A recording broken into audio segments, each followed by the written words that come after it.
Have you ever seen? Please tell me, anyone in the chat. I think we are writing history here. You're about to witness the world #1 crash and burn in 23 moves. Jan Nepomniachtchi watching on, he can't believe what he's seeing. Now Magnus Carlsen was playing here for WR Chess Team. They're a team of players playing in this rapid tournament. It's a rapid world championship. Their opponents are Chessy. They've got tons of strong players as well. Here's the lineup. I'll reveal the results at the end, and this is just a thing of perfection from Richard Rapport. What does Magnus do? He kicks off with e4. This is round 4. They're playing in Astana, Kazakhstan. It's today, Friday, 2nd of August, and in response, we get the most overpowered move, pawn to c ships, starting the Caro-Kann, and boy is it a Caro-Kann. No Caro-Kann today. Now after the centre is attacked by black, does Magnus advance? No. He plays the exchange variation. Even he falls asleep for a brief moment seeing this one on the board. Thankfully he wakes up again with a splash of water on the cheeks. The clock times are on the left, by the way, 15 minutes, plus they get a few seconds back per move. And now after bishop d3, playing that one first before the knight because you don't want to walk into this pin. We see knight f6 and h3, again playing against the bishop g4 themes. Now knight c6, attacks the centre. Magnus pushes his own c pawn, defends, and now surely you can't play like this with the black pieces. e5 is on the board, exploding that centre. Now why do I say that? Well, typically you don't start pushing the pawn in front of your king when it's so uncastled at this early stage. But here's the point. The knight recaptures, you're hitting the bishop, so it picks up a kind of tempo. You want to hold on to your bishop pair if you possibly can. Magnus goes queen e2. Pin and win, right? This is one of the problems highlighted. Now you can go queen e7, but that isn't Rich's idea. This is awesome opening prep. He's gone deep with stop barnacle. Okay, not that deep, but it's prepared. Knight e4 on the board. Lovely move. And if you take twice, win the pawn and go for some kebab action down here, well then there's bishop d6 covering the knight. I hear you shout, but hang on, what about f4 epic cheese? Well, here's the problem. The queen comes streaming out with check. And if you sidestep with the king like this, well, black can actually just castle. No time to take, or you lose the queen. This is the key idea. And if instead here you block with g3, try and distract the queen, then sidestep, well, still there's problems. Bishop e6, hang on, aren't you winning a piece?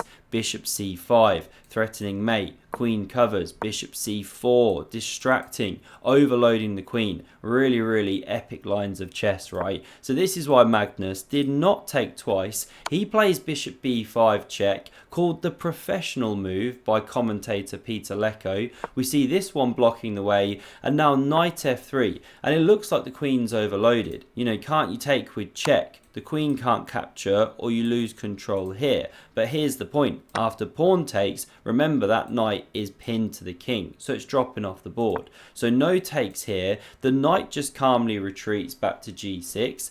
Magnus carries on developing. Bishop d6, what an absolute tower of power, shooting in all directions. Love that construction. Magnus could castle here already, but he goes knight b to d2. Okay. Black castles the king as well. And now Magnus, surely, get your king out of dodge. Castle at this point. No, he still wants to play with the pieces. Queen recaptures, and now surely, you castle the king.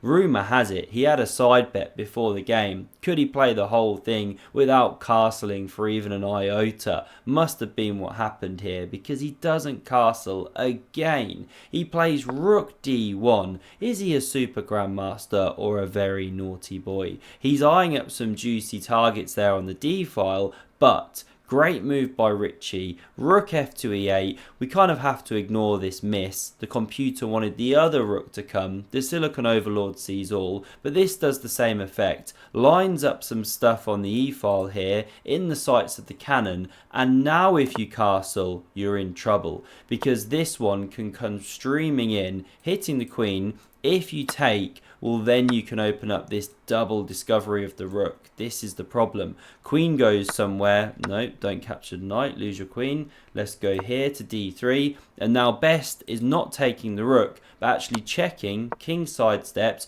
win back your piece, plus you're a pawn ahead, queen goes, and there's a raging attack. You know, the rook's soon lifting in as well. So this is the problem here with castling the king. This knight jumps in. We just explored this. What if the queen simply moves, you know, to e1? Well, you've got a draw on tap if you want it, or you can crash through with a check here. If pawn captures, the queen comes in, again that rook is lifting in. It's a deadly attack because you can't even move the knight, or this shuts a trap on checkmate here. So we come all the way back. This is why now actually castling very dangerous. So Magnus takes. Best move. You can recapture with the pawn, kick this knight into d4, but then go knight e5 to d3, set up the old Garry Kasparov octopus, but instead we see Richie take with the rook, and this is where we get this great commentary from Peter Lecco. Down to 6 minutes. Have you ever seen, please tell me, anyone in the chat, a game by Magnus Carlsen in a rapid time control when after move 15, he only had 6 minutes with the white pieces?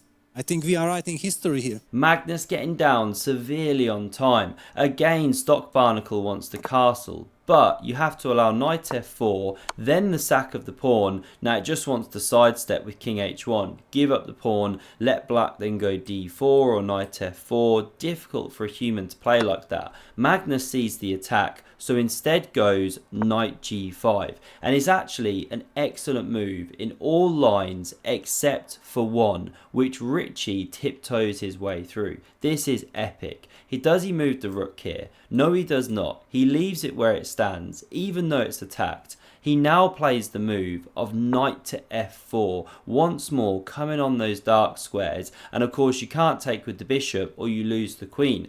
Plus this g2 pawn's under fire, falling with check, then bishop's loose. It's horrible. So Magnus goes queen f3, hits the rook, holds the pawn. What's the follow-up now for black? Well, there is only one excellent move to keep this advantage. It's a devastating attack. If you move this rook, white's then going to castle and be okay.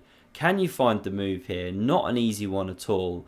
Very well done if you found it and didn't know about it already. It's queen b5, gets the double exclamation because you leave the rook hanging. And look at Nepo's face when Richie lands this move on the board.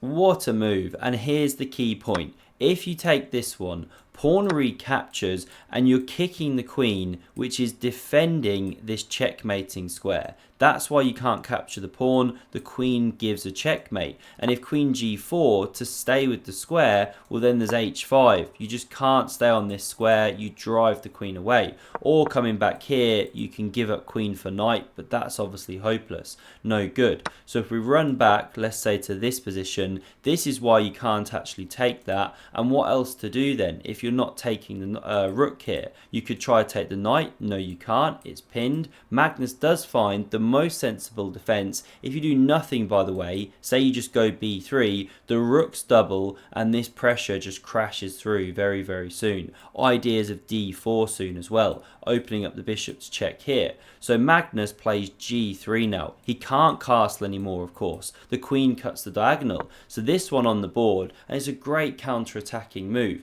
because not only do you hit the knight, but f7 behind. That's why knight d3 check is so not so good. Looks natural, but then the queen crashes through, and actually white gets huge counterplay here because if you go for this and try and win the rook, this one's hanging and all the other lines, takes here, castles, white is fine. So this is not the move. There's a separate one. Richie finds it, much to the dismay of Ben Feingold. He goes pawn f6. Never play it unless it's a winning continuation because you counter-attack on this one and you shut off these tactics. And Magnus down to about a minute now, under a minute by the time he moves. He just doesn't have a decent move. The engine finds this insane a4 thing, trying to distract, but still black can take here. This one was played, however. Now this knight is captured and f5 looks natural to try and keep lines shut. But then the second rook comes, the 2 towers stacked.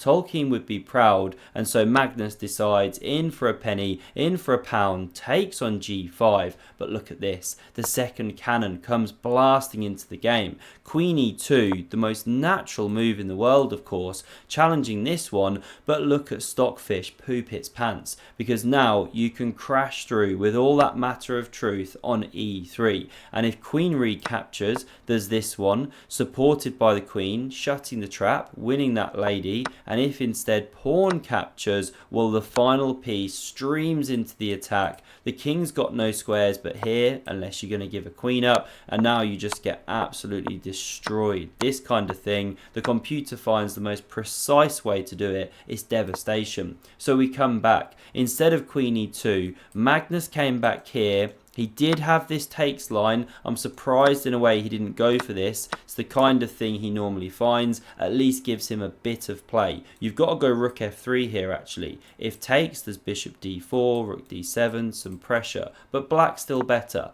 Magnus goes queen g2, doesn't go in for it. And now the icing on the cake, just the classiest finish. That rook's done its job on the f-file. Switcheroos back to the e-file. Huge pressure here. Rook d2 immediately, now the best defense apparently, but then d4 comes. Great move, because you force a capture here or else some other problems, and then you gain access to this diagonal. Not played though. Magnus goes queen f1, loves himself a queen exchange. If you take these off the board, white is winning, so you have to still be precise here, but obviously that's not played. You can crash through here already, great move. Bishop coming to g3 to come, but Richie takes on b2, also excellent. Now Magnus tries rook d2, low on time, but already resigns the game. Doesn't even wait for the finish. Why? Well, this one is coming on the board. After captures here, well, you're just getting ripped to shreds. The rook can block, but in comes the bishop once more, joining the party. You can give your queen, but no good. If you sidestep, this is the devastation. That's a checkmate. Different mating lines at the end there, but all roads lead to Astana.